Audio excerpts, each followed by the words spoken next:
Hello साथियों, Siya Chandra tutorial में आपका स्वागत है। सर्वेश कुमार फिर आपके बीच हाजिर हूँ एक नए वीडियो के साथ।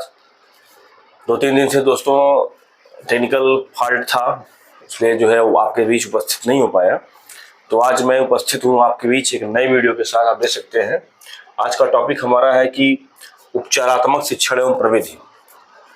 बीटीसी प्रथम सेमेस्टर की जो टीचर्स ट्रेनिंग लगी हुई है उसका 10 फाइल बनाना है, उसका अवलोकन करना है, 10 फाइलों का निर्माण करना है। तो उसी पर आधारित आज का हमारा ये 5वां फाइल है। फाइल देख सकते हैं दोस्तों, ये उपचारात्मक शिक्षण प्रविधि है। इसमें हम इस फाइल का निर्माण कैसे करेंगे, उसमें लिखेंगे क्या, असल में होता है क्या। पहले थोड़ा सा इसके इतिहास में चले जाइए कि उपचारात्मक शिक्षण, उपचार यानी रिमेडी शब्द से बना है और उपचार चिकित्सा जगत का शब्द है, जिससे यह आभास होता है कि यदि कोई व्यक्ति बीमार है तो सही चिकित्सा प्रदान करके स्वस्थ किया जाए। इसी प्रकार से उपचारात्मक शिक्षण शैक्षिक जगत में लागू होता है। अर्थात यदि कोई छात्र सामान्य रूप से नहीं सीख पाता है तथा कक्षा के अन्य छात्रों के मुकाबले देर से सीखता है या अन्य कोई शैक्षिक परेशानी है, तो माना जाएगा कि वह शैक्षिक रूप से अस्वस्थ है और उसको उपचार प्रदान करने की जरूरत है।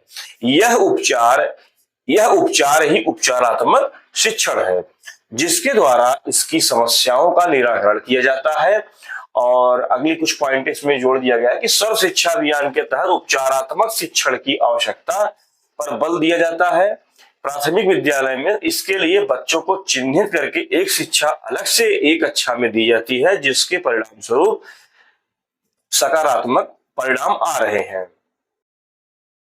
छात्रों के कमजोर शैक्षिक क्षेत्रों का पता लगाने के बाद ही उपचारात्मक शिक्षण किया जाता है। उपचारात्मक शिक्षण के द्वारा शिक्षक अपनी शिक्षण शैली को बदलकर छात्रों में सुधारात्मक कार्य करते हैं।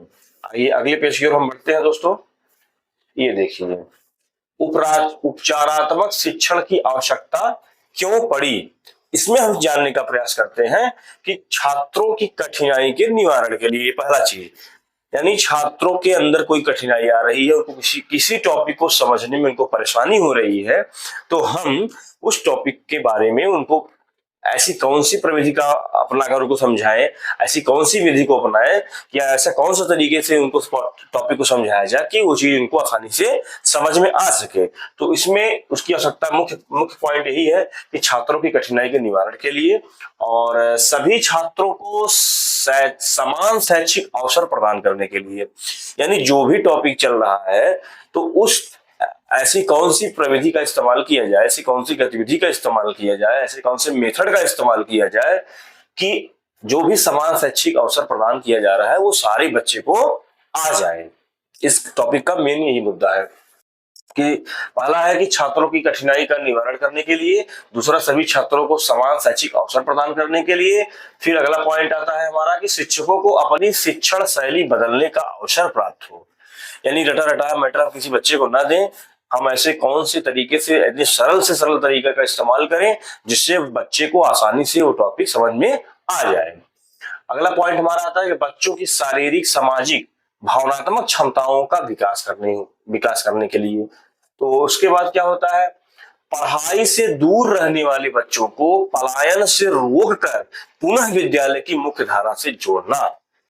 कुछ बच्चे ऐसे होते हैं कि अगर विद्यालय से संबंधित टीचर जो कि सही नहीं है तो बच्चे क्या होता है कि धीरे धीरे वो क्लास बंक करने लगता है। अगर टीचर की बात उसको बोरियत फील होता है कि उसकी भाषा समझ में नहीं आ रही टीचर की बात, तो बच्चा स्कूल आना कम कर देता है।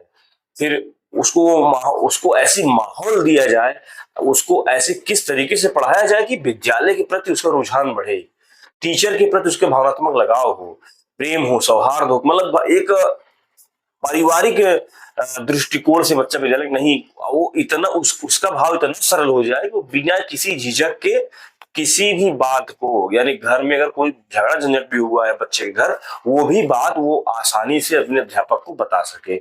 इतना ज्यादा बच्चे से आपका लगाव हो जाए कि ताकि वो बच्चा बिना डरे, मेरा कहने का मतलब यही है कि बिना डरे वो अपनी बात को कहे टीचर से। तब जाके उसके अंदर की झिझक, उसका डर दूर हो पाएगा बच्चे का। तो यह टॉपिक देख सकते हैं कि पढ़ाई से दूर रहने वाले बच्चों को पलायन से रोककर पुनः विद्यालय की मुख्य धारा से जोड़ना।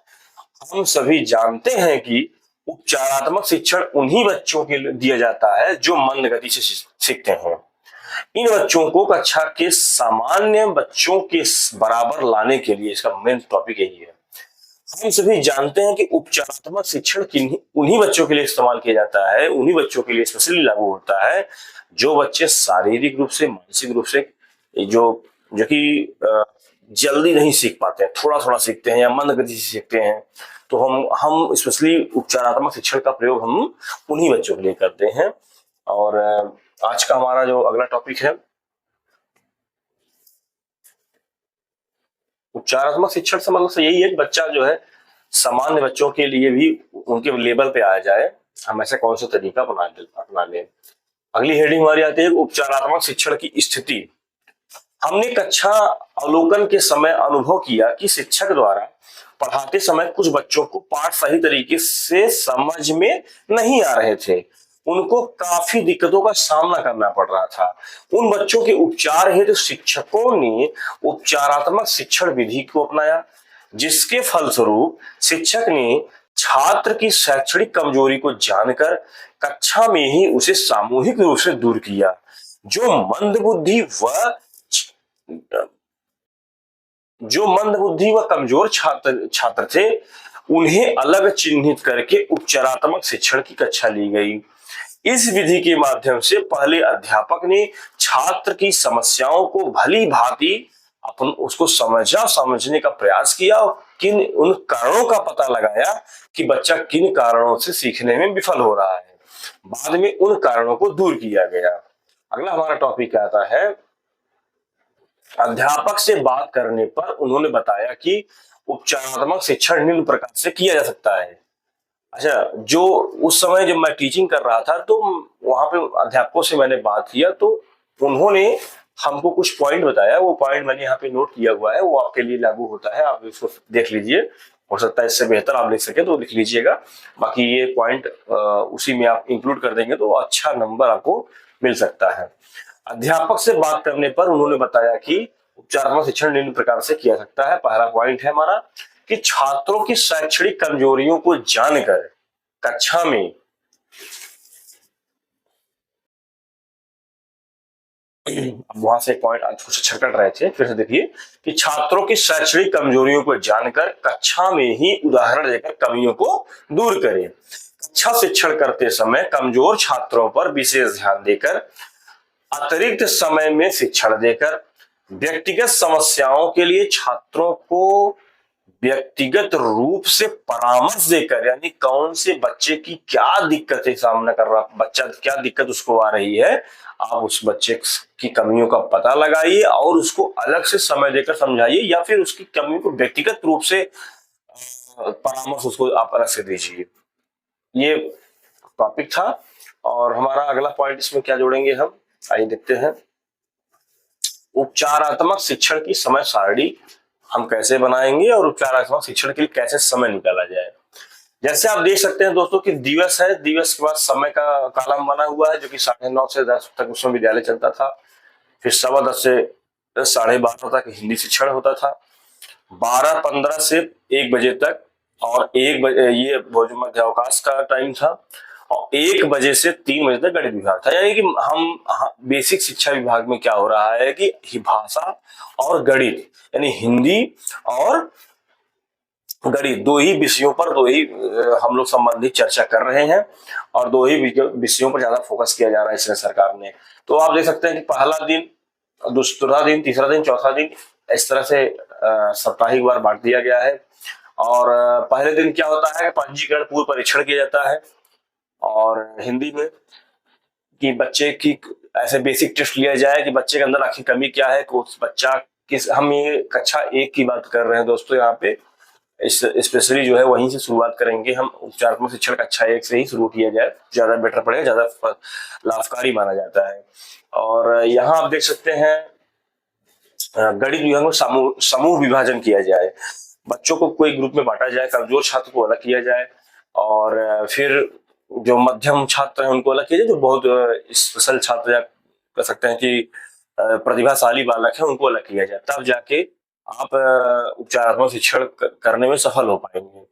तो दूसरे दिन क्या करेंगे, हम अ से ज्ञ तक वर्णमाला को पढ़ना व पहचानने का हम प्रयास करवाएंगे। अगर जो बच्चा पढ़ ले रहा है तो उसको जो है आगे बढ़ जाएंगे, उसको अलग टॉपिक देंगे, और जो नहीं पढ़ रहा है तो उसको हम ऐसी कौन सी तकनीकी का इस्तेमाल करें बच्चा सीख जाए। उसी तरीके से गणित में हम क्या करेंगे, संख्याओं से पूर्ण का संबोधन 1 से 30 तक की संख्याओं का हम ज्ञान कराएंगे। अगर जो बच्चा 1 से 30 तक की संख्याएं सीख ले रहा तो हम आगे बढ़ जा रहे हैं, नहीं तो फिर उसको हम होमवर्क देंगे उसी विषय से और वो धीरे धीरे आगे बढ़ेगा। तीसरा दिन हमारा आता है, तीसरे दिन हम क्या सिखाएंगे, अ से ज्ञ तक का अभ्यास और ई की मात्रा की पहचान और प्रयोग को सिखाना। यानी कि जो बच्चा हम जान गए हाँ इसको जो है अ से ज्ञ तक इसको आ गया है तो थोड़ा सा मात्रा की उसको ले जाइए। उसी तरीके से 1 से 10 तक की गिनती पढ़ना व लिखना, संख्याओं को क्रमबद्ध करना। यानी कि जो बच्चा थोड़ा सा 1 से 30 तक की अगर संख्याओं को लिख ले रहा है तो अब उसके बाद गिनती को पढ़वाना सिखाना, फिर लिखवाना सिखवाना, फिर जो है उसको क्रमबद्ध तरीके से आगे की ओर और बढ़ना। जो बच्चा आ रहा है उसको और बढ़ा दीजिए, कुछ संख्या 30 या 40 अंक तक सिखा दीजिए उसको। ये था हमारा। चौथे दिन हम क्या सीखेंगे दोस्तों, बच्चों को सिखाएंगे कि आ की मात्रा की पुनरावृत्ति व और अभ्यास, ई की मात्रा का पहचानना और प्रयोग सिखाना। ये आपका जो है चौथा दिन में माना जाएगा में। फिर अगले दिन क्या होगा, उसी टॉपिक के अगले में मैथ में क्या होगा कि 1 से 9 तक की आरोही और अवरोही क्रम में लिखना सिखाना। यानी कि आप 1 से 9 तक की संख्या बच्चा सीख गया है तो उसको हम उल्टी संख्या सिखाएं। यानी अब 1 से 9 से चल रहा है, अब 9 से 1 तक ले जाए। आरोही और अवरोही का मतलब होता है बढ़ते हुए क्रम और घटते हुए क्रम। तो उसी तरीके से पांचवा दिन हमारा आता है। पांचवें दिन में क्या देख रहे हैं, मैंने लिखा हुआ है कि ई की मात्रा, छोटी ई की मात्रा की पुनरावृत्ति। यानी कि छोटी ई की मात्रा जो होती है उसकी पुनरावृत्ति कराना। अगर आप पढ़ा दिए तो एक बार रिवीजन करा दिए, फिर हम उसके में थोड़ा बहुत आगे बढ़ेंगे।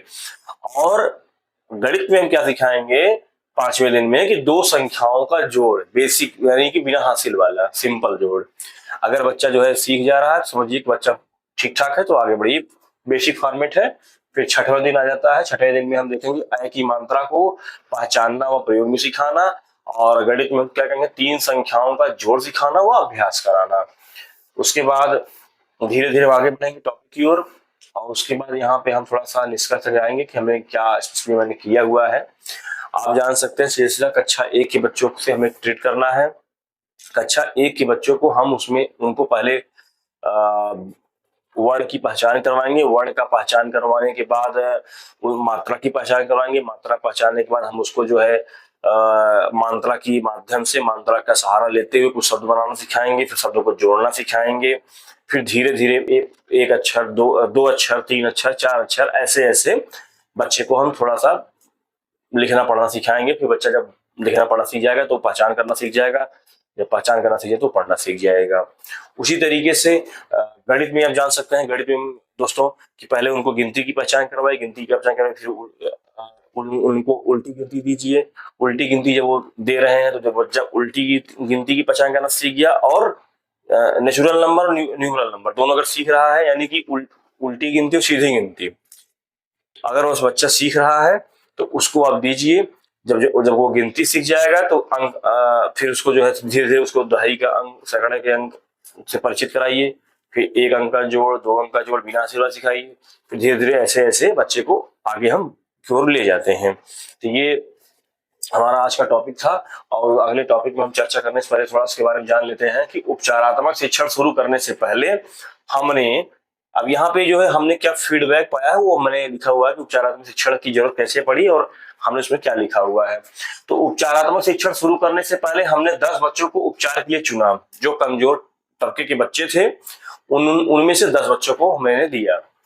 फिर उनमें से हमने जो धीमी गति से सीखने वाले छात्र थे उन्हें समूह ए में रखा, और जो शैक्षिक रूप से पिछड़े हुए छात्र हैं उन्हें समूह बी में रखा। 2 क्राइटेरिया बांट दिया गया, समूह ए, समूह बी। अब उसमें हमने जो है क्या देखिए पॉइंट आउट भी किया हुआ है कि समूह ए में कौन रहेगा। समूह ए में कौन रहेगा, धीमी गति से सीखने वाले छात्र। और समूह बी में कौन रहेगा, शैक्षिक रूप से पिछड़े हुए छात्र। फिर अगला टॉपिक हमारा आता है दोस्तों कि धीमी गति से सीखने वाले बच्चों की समस्याएं। यानी धीमी गति से जो बच्चे सीख रहे हैं उनमें क्या समस्याएं हैं और हमने उसमें कैसे निदान किया। तो उनकी समस्याएं प्रमुख रूप से क्या कि दृष्टि एवं व्यवहारिक समस्याएं। कुछ बच्चे ऐसे थे जो देखने में उनको अक्षर पहचान नहीं पा रहे थे और देखने में उनको दिक्कत हो रही है, उनकी व्यवहार में समस्या थी कि टॉपिक क्लियर, डरे हुए थे, कपकपा रहे थे बच्चे। और कुछ जो है कि उनको जो है स्पष्ट अक्षर नहीं पहचान पा रहे थे, यानी दृष्टि एवं व्यवहारिक समस्याएं हो गई। दूसरा क्या है, भाषा एवं वाणी की समस्याएं। बच्चे ग्रामीण परिवेश से आए थे, कभी स्कूल गए ही नहीं है, बच्चा भी नया नया आया था, बच्चे को जो है उस तरीके से दिक्कतों का सामना करना पड़ रहा, बच्चा जो है अध्यापक की बात को नहीं पकड़ पा रहा था। तो उसमें जो है ये समझिए कि उसमें भाषा एवं वाणी की समस्याएं उत्पन्न हुई। तो ये हो गया टॉपिक। अगला ज्ञानात्मक अधिगम समस्या, यानी कि अब हम बच्चे को बता रहे हैं, उसको आगे बारे में पता ही नहीं है। जब बच्चा कभी स्कूल ही नहीं गया तो वर्णमाला के बारे में कुछ नहीं जान रहा है, तो पहले तो उसको चित्र माध्यम से दिखाइए, ऐसे अनार ऐसे होता है, ऐसे लिखा जाता है, तो बच्चा धीरे धीरे सीख जाएगा, कबूतर ऐसे होता है, तमाम बातें। फिर है श्रवण प्रत्यक्षीकरण समस्याएं। श्रवण माने सुनना होता है, प्रत्यक्षीकरण माने मतलब स्पष्ट रूप से। तो कुछ बच्चे जो है स्पष्ट रूप से सुनने में ही दिक्कतों का सामना करना पड़ रहा था कि उनको कभी वो लोग आ, आ, इ, ई, उ, उ, ए, ऐ, ओ, औ ये सब सुने ही नहीं है, तो बताएंगे क्या, समझेंगे क्या, पढ़ेंगे क्या। तो उसमें आता है पर श्रवण प्रत्यक्षीकरण समस्या।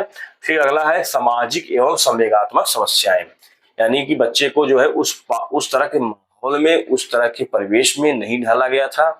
ताकि घर में बच्चा आया है, वहां तमाम उस तरह का माहौल मिला ही नहीं है, बच्चा आया है, मोबाइल चला रहा है, सो रहा है, घर वाले क्या कर रहे हैं कोई मतलब नहीं है, स्कूल से कोई लेना था नहीं, बच्चे के पास कॉपी है, किताब है, क्या है क्या नहीं, कोई मतलब नहीं है।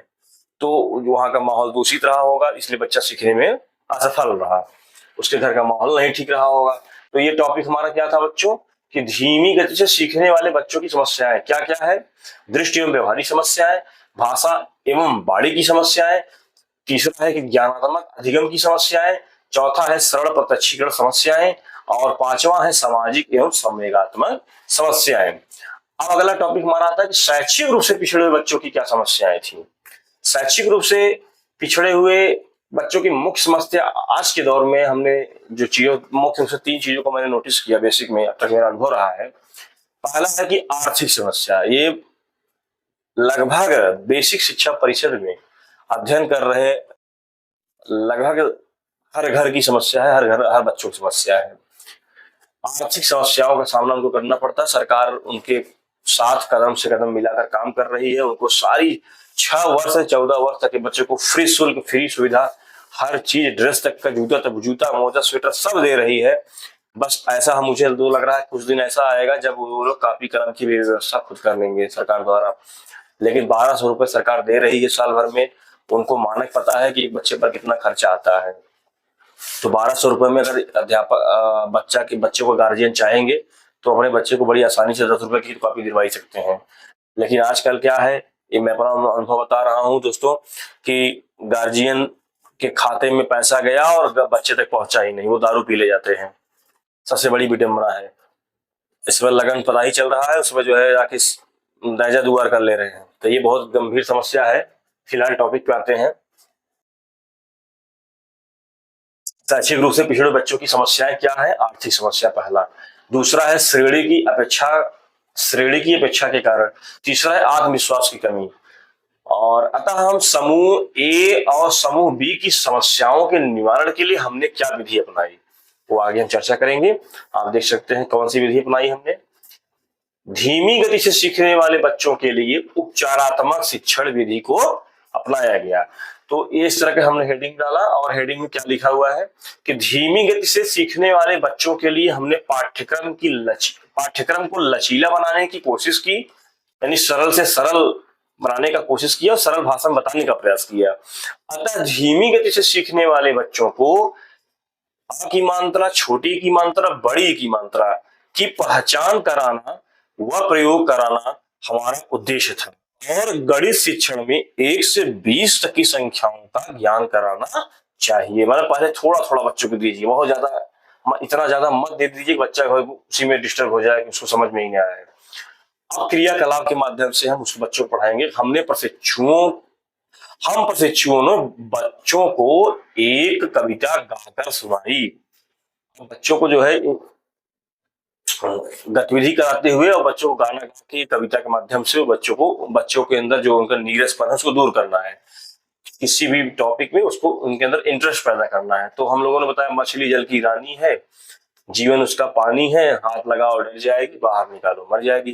तो ये चीज जो है उसको गाते हुए कि मछली जल की रानी है, जीवन उसका पानी है, हाथ लगाओ डर जाएगी, बाहर निकालो मर जाएगी। मतलब चाहे जिसका जो भी लय है, अपने व्यवहारिक रूप से बच्चों के मन मस्तिष्क में उस कविता का भाव को सही तरीके से उनके अंदर बैठाना, ताकि बच्चे के अंदर जो नीरसपन को दूर किया जा सके और टॉपिक अच्छे से समझ में आ सके।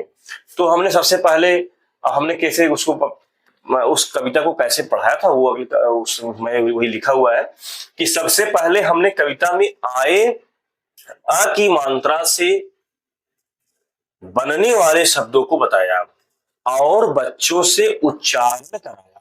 ठीक उसी प्रकार हमने बच्चों की आ की मात्रा, छोटी की मात्रा, बड़ी की मात्रा से अवगत कराया।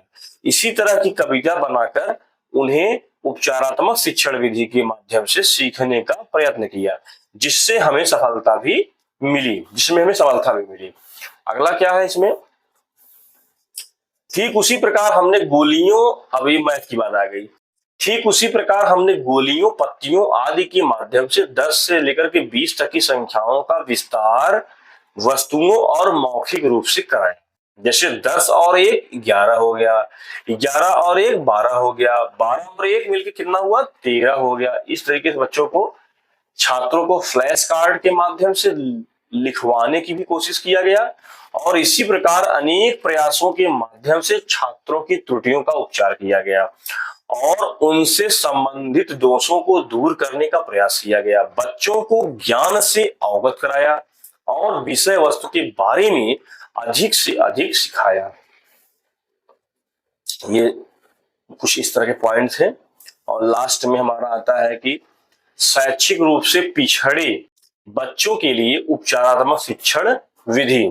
इसमें हमने क्या लिखा हुआ है कि जो बच्चे शैक्षिक रूप से पिछड़े हुए थे उनके लिए हमने श्रेणीहीन कक्षा का व्यवस्था किया।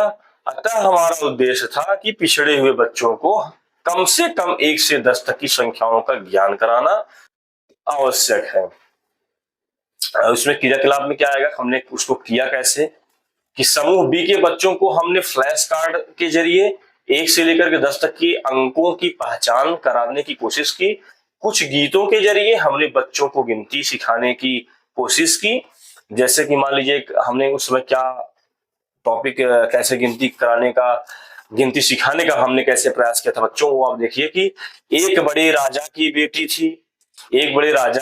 थी, 2 दिन पलंग पर लेटी थी, 3 डॉक्टर देखने आए, 4 दवा की पुड़िया लाई, 5 घंटे बाद खिलाई, 6 दिनों में आंखें खोली, 7 दिनों में ताकत आई, 8वें दिन मां से बोली, 9वें दिन में खाना खाया, 10वें दिन में दौड़ लगाई। तो इस तरीके से गिनती की पहचान बच्चों कराना, गिनती सिखाने के लिए इस तरह कविता का इस्तेमाल आप कर सकते हैं। इससे भी बहुत सारे कविताएं हैं कि आज हम भालू को गिनती सिखाएंगे, गतिविधि कराइए कि बोलो भालू एक तुम्हें मिलेगी केक, आज हम भालू को गिनती सिखाएंगे। इस तरह तमाम गतिविधियां हैं। आपको जब आप सही से प्रशिक्षण लेंगे तो उसमें आपको मिलेगा। फिर विभिन्न प्रकार के क्रियाकलापों के माध्यम से हमने बच्चों को 1 से 10 तक की संख्याओं का ज्ञान कराया और यही हमारी उपचारात्मक शिक्षण कहलाई। अतः उपचारात्मक शिक्षण विधि के माध्यम से हम बच्चों को सिखाने में सफल हुए, जिसका पता हमने कक्षा के बच्चों का मूल्यांकन के माध्यम से पता लगाया। आप इसमें समालोचना लिख दीजिए। समालोचना में क्या रहेगा कि आप उसका निष्कर्ष है, उसका निचोड़ है, यही हमारा समालोचना होता है कि छात्रों की कठिनाइयों को दूर करने के लिए वर्तमान में इस विषय में गंभीरता से विचार किया गया और शिक्षा विभाग और शैक्षिक परियोजनाओं को चलाने के लिए सर्व शिक्षा अभियान के तहत उपचारात्मक शिक्षण की आवश्यकता पर ध्यान दिया। अतः इसके लिए शिक्षकों को भी प्रशिक्षित किया गया और प्रत्येक प्राथमिक विद्यालय में इसके लिए बच्चों को चिन्हित कर एक कक्षा अलग से ली जाती है, जिसके परिणाम भी सकारात्मक आ रहे हैं। ये आज का हमारा टॉपिक था। और दोस्तों, ये उपचारात्मक शिक्षण प्रविधि में हमने यही जाना कि कमजोर बच्चों को कैसे मध्यम श्रेणी से ऊपर लेते हुए प्रतिभाशाली बालकों के बीच में लाया जाए, ऐसे कौन से तरीका का इस्तेमाल किया जाए ताकि बच्चा जो है उपचारात्मक शिक्षण प्रविधि के माध्यम से लक्ष्य को प्राप्त कर सके। तो दोस्तों, यही आज का हमारा टॉपिक था। और जिन छात्रों का आज की 5वां वीडियो था संबंधित टॉपिक से, अगर आपका टॉपिक छूट गया है तो आप हमारे टेलीग्राम चैनल को ज्वाइन करिए। वहां से आप लिंक डिस्क्रिप्शन में वीडियो दिया हुआ है, वहां से आप पीडीएफ भी प्राप्त कर सकते हैं और ये वीडियो भी प्राप्त कर सकते हैं। हम अगर आपको वीडियो अच्छा लगा तो हमारे चैनल को सब्सक्राइब करिए और शेयर करिए। तब मिलते हैं अगले वीडियो में, तब तक के लिए धन्यवाद।